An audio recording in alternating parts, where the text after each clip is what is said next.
In today's video, I'm going to teach you how to effectively showcase a sale badge on your product pictures in Shopify by using an app, one of the easiest ways to elevate your store's appeal without diving into complex coding. Let's delve right into the process and make your products stand out with eye-catching sale indicators. First things first, if you're not particularly inclined to mess around with code, don't worry. There's a super convenient solution for you, leveraging a badge or label app. These apps take all the hard work out of your hands and streamline the process of adding sale badges to your product images. A few excellent options to consider include Badgie, Product Label and Badges, TA Product Labels and Badges by BSS, and SAMI Product Labels and Badges.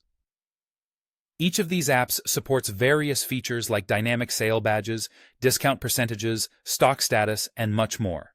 Plus, they work seamlessly on both product and collection pages. Now, let's walk through the straightforward steps of using one of these apps to add a sale badge to your products in Shopify. Start by installing your chosen badge app directly from the Shopify App Store. You can simply search for the app by name and follow the installation prompts provided.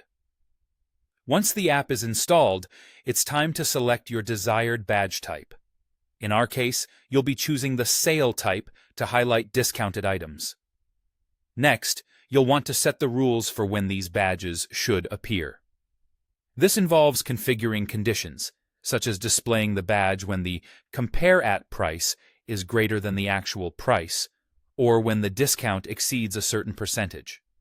These rules ensure that your badges accurately reflect the sales and discounts you're offering, providing a clear and consistent message to your customers. Once the rules are set, the next step is to decide where on the product image the badge should appear. Options typically include the top left or top right corners of the image, and you can select the placement that you feel works best visually for your store.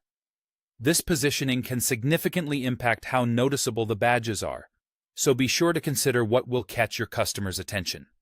Finally, after all your preferences and settings are configured, save your changes. Then, head over to your store to check how your new sale badges look in action. It's always exciting to see these enhancements live and ready to grab your customers' attention. By following these steps, you'll have a sleek and professional look for your store that effectively highlights your sale products. This method not only saves you time, but also enhances your store's usability and appeal, helping you draw in more customers with appealing visual cues. Thanks for joining me today, and I hope this guide helps make your Shopify store even more successful.